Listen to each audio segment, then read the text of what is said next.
Hello નમસ્તે મિત્રો, ફરીથી આપ સૌનું એક નવા વિડીયોમાં સ્વાગત છે મિત્રો। તો મિત્રો, આપણી યુટ્યુબ ચેનલ ઉપર વિવિધ સરકારી નોકરી ભરતી અંગેની જાહેરાતો જે આવતી હોય છે એની માહિતી આપવામાં આવતી હોય છે। આ ઉપરાંત જે કંઈ સરકારશ્રીની જે વિવિધ યોજનાઓ છે એના વિશેની માહિતી પણ આવતી હોય છે। વિવિધ કોર્સ અંગેની માહિતી પણ ટૂંક જ સમયમાં હવે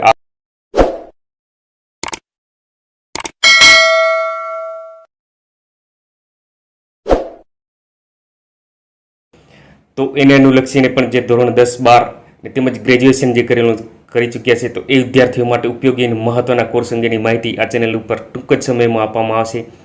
આ ઉપરાંત અત્યારે જે આંગણવાડી કાર્યકર અને તેડાગર તરીકે જે બહેનો પણ ફરજ બજાવી રહ્યા છે એ બહેનો અને ભવિષ્યમાં જે આંગણવાડી કાર્યકર અને તેડાગર તરીકે જે બહેનો નિમણૂક થનાર છે તો એ બહેનો માટે ખૂબ જ ઉપયોગી અને મહત્વની માહિતી આ વિડીયોની અંદર આપવામાં આવી છે કે જે આંગણવાડી જે કાર્યકર છે તો એનું પ્રમોશન કઈ રીતે થાય।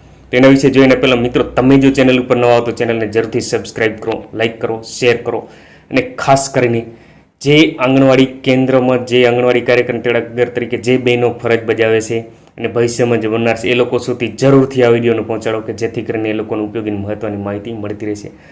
તમે જો આંગણવાડી કાર્યકર અને તેડાગર તરીકે જો ફરજ બજાવતો તો તમે અવશ્ય તમારા જે આજુબાજુના જે આંગણવાડી કાર્યકર બહેનો છે એ લોકો સુધી જરૂરથી પહોંચાડો, એમ કરીને જેથી કરીને સમગ્ર ગુજરાતની અંદર આંગણવાડી કાર્યકર અને તેડાગર સુધી આ વિડીયોને પહોંચાડો કે જેથી કરીને એ લોકોને જે પ્રમોશન મળવા પાત્ર છે તે અંગેની માહિતી આ વિડીયોની અંદર આપવામાં આવેલી છે। તો ચાલો મિત્રો જોઈએ હવે ICDS હેઠળ ફરજ બજાવતા આંગણવાડી કાર્યકરોની મુખ્ય સેવિકા વર્ગ 3ના સંવર્ગમાં સીધી પસંદગી માટેની કાર્યપ્રણાલી નક્કી કરવા બાબત। જે આંગણવાડી કાર્યકર તરીકે જે બહેનો ફરજ બજાવે છે તો એ બહેનોની સીધી પસંદગી આંગણવાડી કાર્યકરમાંથી મુખ્ય સેવિકામાં થાય તો એના માટેની આ કાર્યપ્રણાલી છે। તમે જોઈ શકો છો મહિલા અને બાળ વિકાસ વિભાગનો આ પરિપત્ર છે અને એની તારીખ છે 11/3/2022ના રોજ આ કરવામાં આવેલો છે। આ સંદર્ભવાળા જે કંઈ પણ જે ઠરાવો છે પરિપત્રો અગાઉના, હવે ઠરાવ જે છે એ આપણે વાંચીએ છીએ। કદાચ તમે ન સમજાય તો તમે વ્યવસ્થિત વાંચી લેજો, હું બોલું વાંચું છું, ટ્રાય કરું છું, ટ્રાય કરજો, તમને પણ સમજાઈ જશે, નહીં તો વાંચી પણ શકો છો તમે। વંચાણે લીધા એક કે જે એક જે છે એ આ ઠરાવ છે 1, 2 ને 3 તેને એ જે શું છે એની પણ માહિતી અહીંયા આપવામાં આવેલી છે। વંચાણે લીધા એક પરના ઠરાવથી આંગણવાડી કાર્યકરોને નામ નિયુક્તિથી મુખ્ય સેવિકામાં નિમણૂક આપવા માટેની કાર્યપ્રણાલી નક્કી કરવામાં આવેલ હતી। વંચાણે લીધા 2 પરના ઠરાવથી પ્રથમ વખતની નામ નિયુક્તિ સમયે 3 વર્ષની વય મર્યાદામાં છૂટછાટ આપવામાં આવેલ હતી। વંચાણે લીધા 3 પરના ઠરાવથી ઉપલી વય મર્યાદા નક્કી કરવા માટે કટ ઓફ ડેટ નક્કી કરવામાં આવેલ હતી। મુખ્ય સેવિકા વર્ગ 3 ભરતી નિયમો 2013થી નામ નિયુક્તિને બદલે સીધી પસંદગીની જોગવાઈ થયેલ છે। પંચાયત વિભાગના તારીખ 19/7/2021ના જાહેરનામાથી બહાર પાડેલા ગુજરાત પંચાયત સેવા વર્ગીકરણ અને ભરતી સામાન્ય સુધારા નિયમો 2021થી બઢતી માટે પસંદગી સમિતિ રદ કરવામાં આવેલ છે। આથી વંચાણે લીધા 1 થી 3 પરના ઠરાવો રદ કરીને ICDS હેઠળ ફરજ બજાવતા આંગણવાડી કાર્યકરોની મુખ્ય સેવિકા વર્ગ 3ના સંવર્ગમાં સીધી પસંદગી માટેની કાર્યપ્રણાલી બહાર પાડવાની બાબત વિચારણા હેઠળ હતી। ICDS હેઠળ ફરજ બજાવતા આંગણવાડી કાર્યકરોની મુખ્ય સેવિકા વર્ગ 3ના સંવર્ગમાં સીધી પસંદગી માટે નીચે મુજબની કાર્યપ્રણાલી રહેશે। તો હવે પછી આગળની જે કંઈ પણ જે નિમણૂક અંગેની જે હતી આંગણવાડી કાર્યકરમાંથી મુખ્ય સેવિકા, એ બધી જે પ્રક્રિયાઓ હતી રદ થયેલી છે અને આ ત્યારબાદ આ લેટેસ્ટ કરવામાં આવેલી છે। તો આ લેટેસ્ટ કાર્યપ્રણાલી શું છે જોજો, તમારા માટે ખૂબ જ ઉપયોગી થઈ રહેશે। જે આંગણવાડી કાર્યકર બહેનો તરીકે જે બહેનો ફરજ બજાવે છે અને ભવિષ્ય બનનાર છે એ તમારા માટે અતિ મહત્વનું ઉપયોગી છે। હવે એક મુખ્ય સેવિકા વર્ગ 3 પંચાયત સેવાની જગ્યાઓ જિલ્લા કક્ષાએ અને મહાનગરપાલિકા કક્ષાએ અલગ અલગ રીતે મંજૂર થયેલ નથી, પરંતુ મુખ્ય સેવિકા વર્ગ 3ની જગ્યાઓ રાજ્ય કક્ષાએ મંજૂર થયેલ છે। 2 મહાનગરપાલિકાના આંગણવાડી કાર્યકરો અને જિલ્લા પંચાયતના આંગણવાડી કાર્યકરોની પ્રવર્તા અલગ અલગ નક્કી કરવાની થાય છે। પ્રવર્તા જે પસંદગી યાદી જે હોય, આજે પ્રવર્તા એટલે કે શરૂઆતની નિમણૂક અને પછીની નિમણૂક એક ક્રમશ એ રીતે હોય છે કે એક પ્રકારે જોઈએ તો આ એક સિનિયોરિટી એ મુજબની 3. મહાનગરપાલિકાના આંગણવાડી કાર્યકરોને તેમની પ્રવર્તા મુજબ મહાનગરપાલિકા ખાતે મુખ્ય સેવિકાની મંજૂર થયેલ જગ્યાઓ સામે જ મુખ્ય સેવિકાના વર્ગ 3ના ભરતી નિયમોની જોગવાઈ મુજબ બઢતી કાર્યવાહી કરવાની રહે. એટલે કે જો મહાનગરપાલિકાના વિસ્તારના જે પણ આંગણવાડી કાર્યકરો હોય તો એમને મુખ્ય સેવિકાની જે જગ્યાઓ મહાનગરપાલિકા વિસ્તારની હોય તો એ મુજબ એમને મળવાપાત્ર રહે. 4. જિલ્લા પંચાયતના આંગણવાડી કાર્યકરોને તેમની પ્રવર્તા મુજબ જિલ્લા પંચાયત ખાતે મુખ્ય સેવિકાની મંજૂર થયેલ જગ્યાઓ સામે જ મુખ્ય સેવિકાના વર્ગ 3ના ભરતી નિયમોની જોગવાઈ મુજબ બઢતી કાર્યવાહી કરવાની રહે. અને આ સિવાય જે વિસ્તાર જે જિલ્લા પંચાયત હેઠળના જે કંઈ પણ આ જે છે આંગણવાડી કાર્યકરો તો એમની જિલ્લા પંચાયતની અંદર જે જગ્યાઓ જે મુખ્ય સેવિકાની જિલ્લા પંચાયત હેઠળની હોય તો એના માટે જ માન્ય રહેશે બઢતી માટે.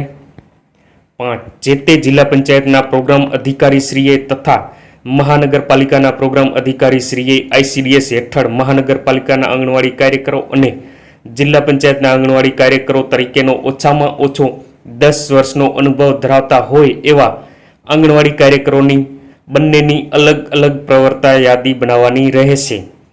તો આ જે છે આંગણવાડી કાર્યકર તરીકે જે બહેનોને 10 વર્ષ પૂર્ણ થઈ ગયા હોય તો એવા બહેનોને આ જે પ્રવર્તા યાદી છે એની અંદર સમાવેશ કરવાનો રહેશે. અને આ અંગેની જે પ્રક્રિયા જે છે એ જે જિલ્લા પંચાયતના જો પ્રોગ્રામ અધિકારી છે એ કરવાનું છે.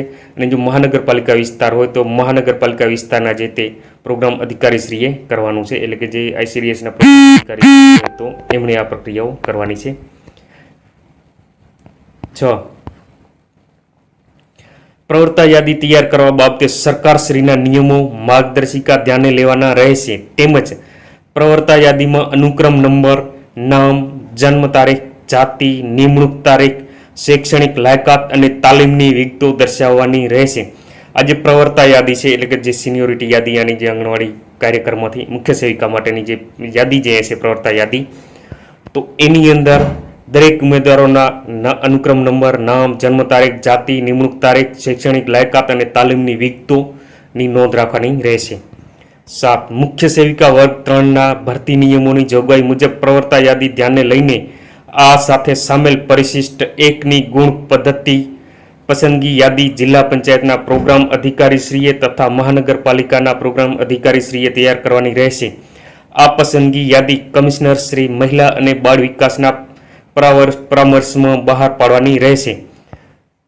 તો જે તેવી જે પ્રોગ્રામ અધિકારી શ્રી જિલ્લા પંચાયત અથવા અને જે મહાનગરપાલિકાના છે તો એમણે જે ગુણ પદ્ધતિ જે આપવામાં આવેલી છે જે પરિશિષ્ટ 1 મુજબની તો એને ધ્યાનમાં લઈ અને મહિલા અને બાળ વિકાસ જે વિભાગ છે એના પરામર્શમાં રહીને આ યાદી જે છે બહાર પાડવાની છે. 8. મહાનગરપાલિકા આપણે જે પરિશિષ્ટ છે એ 1 છે એ પછી આપણે જોઈશું.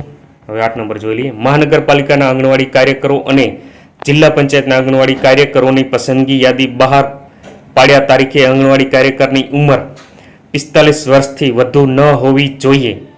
તો 45 વર્ષથી વધુ ન હોવી જોઈએ. ત્યારબાદ નિમણૂક સમયે 45 વર્ષથી વધુ ઉંમર હોય તો પણ આંગણવાડી કાર્યકરને મુખ્ય સેવિકા વર્ગ 3 તરીકે નિમણૂક માટે વિચારણા કરવાની રહેશે. જે આંગણવાડી કાર્યકરો અને જિલ્લા પંચાયતના આંગણવાડી કાર્યકરોની પસંદગી યાદી બહાર પાડ્યા તારીખે આંગણવાડી કાર્યકરની ઉંમર 45 વર્ષથી વધુ ન હોવી જોઈએ. આ ખાસ મહત્વનો અગત્યનો પોઈન્ટ છે કે જે આ પ્રવર્તા યાદી બહાર પડે છે ત્યારે આંગણવાડી કાર્યકર જે છે એ બેનની ઉંમર 45 વર્ષથી વધારે ન હોવી જોઈએ. જ્યારે નિમણૂક આપવામાં આવે ત્યારે ભલે 45 વર્ષથી વધી જાય તો એનાથી કોઈ ફરક નહીં પડે. તો 45થી વધુ હોય તો પણ નિમણૂક આપી શકાશે. એટલે કે નિમણૂક માટે વિચારણા કરવાની રહેશે. 9. મહાનગરપાલિકાના આંગણવાડી કાર્યકરો અને જિલ્લા પંચાયતના આંગણવાડી કાર્યકરોની પસંદગી યાદી જે તે જિલ્લા પંચાયત અને મહાનગરપાલિકા દ્વારા ગુજરાત પંચાયત સેવા પસંદગી મંડળની ભલામણો મેળવ્યા બાદ જ આંગણવાડી કાર્યકરને મુખ્ય સેવિકા વર્ગ 3ના સંવર્ગમાં મુખ્ય સેવિકા વર્ગ 3 પંચાયત સેવાના ભરતી નિયમોની જોગવાઈ અનુસાર નિમણૂક આપી શકાશે. તો આ જે પ્રવર્તા યાદી છે એમાં જે કંઈ પણ આજે મુખ્ય સેવિકા તરીકે પસંદગી થનાર જે આંગણવાડી કાર્યકરો છે તો એ જે ગુજરાત જે ગૌણ સેવા ગુજરાત પંચાયત સેવા પસંદગી મંડળ જે છે એની સાથે એની જે કંઈ પણ ભલામણો મેળવ્યા બાદ આ જે આંગણવાડી કાર્યકરો છે તેમને મુખ્ય સેવિકા તરીકે નિમણૂક આપી શકાશે અને એ નિયમોને આધીન. 10. મહાનગરપાલિકા ખાતેની મુખ્ય સેવિકાની સીધી ભરતીની જગ્યાઓ જે તે જિલ્લાની જિલ્લા પંચાયત દ્વારા પ્રતિનિયુક્તિથી ભરવાની રહેશે. દરેક જિલ્લા પંચાયત અને મહાનગરપાલિકામાં અનામતની નિયત થયેલી જગ્યાઓનું પ્રમાણ જાળવવાનું રહેશે. તો આજે મુખ્ય સેવિકાની જે જગ્યાઓ જે છે આ આંગણવાડી કાર્યક્રમમાંથી મુખ્ય સેવિકામાં, તો એના માટે જે અનામતના જે નીતિ નિયમો છે એ પણ લાગુ રહેશે. 11. મુખ્ય સેવિકા વર્ગ 3ની અનામતની નિયત થયેલી જગ્યાઓનું પ્રમાણ જાળવી રાખવા અંગે મુખ્ય સેવિકાની નવી ઊભી થયેલ હાલમાં ચાલુ ભરેલ ખાલી જગ્યાઓ બાબતે મહિલા અને બાળ વિકાસ વિભાગ દ્વારા પંચાયત વિભાગ તેમજ વિકાસ કમિશનર શ્રીની કચેરી ખાતે વખતો વખત જાણ કરવાની રહેશે. તો આ અંગે જે કંઈ પણ છે એ વિકાસ કમિશનર કચેરીએ પણ જાણ કરવાની રહેશે. આ હુકમો આ વિભાગની સરખા ક્રમાંકની ફાઇલ તારીખ 21/2/2022ની નોંધથી પંચાયત વિભાગ અને 2/3/22ની નોંધથી સરકારશ્રીની મળેલ મંજૂરી અન્વયે બહાર પાડવામાં આવેલ છે. તો આ જે નિયમો છે આંગણવાડી કાર્યક્રમમાંથી મુખ્ય સેવિકા માટેના જે કંઈ પણ જે નિયમો છે આ લેટેસ્ટ નિયમો છે. તો આ નિયમો મુજબ આંગણવાડી કાર્યક્રમમાંથી મુખ્ય સેવિકામાં નિમણૂક થઈ શકે છે. જે આંગણવાડી કાર્યકર તરીકે જે બહેનો ફરજ બજાવતા હોય એ બહેનો, તો આવા બહેનો સુધી આ વિડીયોને જરૂરથી પહોંચાડો કે જેથી કરીને જો નિયત લાયકાત ધરાવતા હોય તો એવા બહેનોને જરૂર આંગણવાડી વર્કરમાંથી જે મુખ્ય સેવિકા જે છે એટલે કે જે આંગણવાડીના સુપરવાઇઝર તરીકે જે ઓળખાતા હોય છે એ બેન તરીકે પસંદગી થઈ શકશે આ મુજબ. હા, તો આ પરિશિષ્ટ એકની આપણે અગાઉ વાત કરી કે પરિશિષ્ટ એક આપણે જોઈશું. તો પસંદગી યાદી તૈયાર કરવા માટેની ગુણ પદ્ધતિ જે મુખ્ય સેવિકામાં આંગણવાડી કાર્યક્રમોથી થવા માટે જે ગુણ પદ્ધતિ નક્કી કરવામાં આવેલી છે તો એ જોઈ લઈએ આપણે હવે. પસંદગી માટેના માપદંડ અને ગુણ જે છે ક્રમ. શિક્ષણ, જે આ શિક્ષણની વિગત જે છે ધોરણ 10 પાસ, જો ધોરણ 10 પાસ છે તો 10 ગુણ મળવાપાત્ર છે. 12 પાસ છે તો 10 ગુણ મળવાપાત્ર છે. જો સ્નાતક છે એટલે કે ગ્રેજ્યુએશન કરેલું હોય જેને આપણે કોલેજ તરીકે ઓળખીએ છીએ તો એ રીતે જો કોલેજ કરેલી હોય તો 5 ગુણ મળવાપાત્ર છે. અનુસ્નાતક કરેલું હોય એટલે કે પોસ્ટ ગ્રેજ્યુએશન કરેલું એટલે કે ગ્રેજ્યુએશન પછી માસ્ટર ડિગ્રી કોર્સ કરેલો હોય તો 5 ગુણ મળવાપાત્ર છે. તો આ એજ્યુકેશન લાયકાત છે, શૈક્ષણિક લાયકાત આ પ્રમાણે જે ગુણ મળવાપાત્ર છે. ત્યાર પછી અનુભવ, જે અનુભવ ધરાવે છે એને ધ્યાનમાં રાખીને મિનિમમ 10 વર્ષનો અનુભવ હોવો જોઈએ. જો 10 વર્ષનો અનુભવ છે તો 10 ગુણ મળવાપાત્ર છે. અને ત્યારબાદ પછીના 10 વર્ષ છે એટલે કે જો 20 વર્ષ થયા હોય તો પછીની પાછા 10 ગુણ મળવાપાત્ર છે. અને ત્યારબાદ દરેક વર્ષ દીઠ 1 માર્ક્સ મળવાપાત્ર છે. 10 વર્ષથી વધુ અનુભવ હોય તો એના માટે દરેક વર્ષ દીઠ 1 ગુણ મળવાપાત્ર છે. અને આ રીતે કુલ 50 ગુણ છે જે નોંધ આપેલી છે. સંકલિત બાળ વિકાસ યોજના અધિકારી શ્રીનો સંતોષકારક કામગીરી માટેનો અભિપ્રાય સાથેનું પ્રમાણપત્ર મેળવવાનું રહેશે. તો આની સાથે જે સંકલિત બાળ વિકાસ યોજના અધિકારી શ્રી છે એટલે કે CDPO શ્રી છે તો એમનો સંતોષકારક કામગીરી માટેનો અભિપ્રાય પણ સાથે મેળવવાનો રહેશે. તો આ જે પ્રવર્તા યાદી છે તો એની અંદર આ માપદંડો હોવા જોઈએ અને સાથે સાથે જે CDPO શ્રીનો અભિપ્રાય પણ જોડે રાખવાનો. આ રીતના જે છે એ યાદી બનશે. અને આમાં જે મેરિટ મુજબ જે સમાવેશ થશે તો એ બહેનોને આંગણવાડી કાર્યક્રમમાંથી મુખ્ય સેવિકા તરીકે પણ નિમણૂક આપવામાં આવશે. એ આ નિયમોને આધીન જે મહિલા અને બાળ વિકાસ વિભાગ જે છે તો એમના દ્વારા આ રીતે પસંદગી થઈ શકે છે. તો આ વિડીયો ખાસ કરીને જે આંગણવાડી કાર્યકર બહેનો જે ફરજ બજાવે છે તેમના માટે ઉપયોગી બની રહેશે. તો ચાલો મિત્રો, ફરી મળીશું નવા વિડીયોમાં નવી માહિતી સાથે. Okay, by.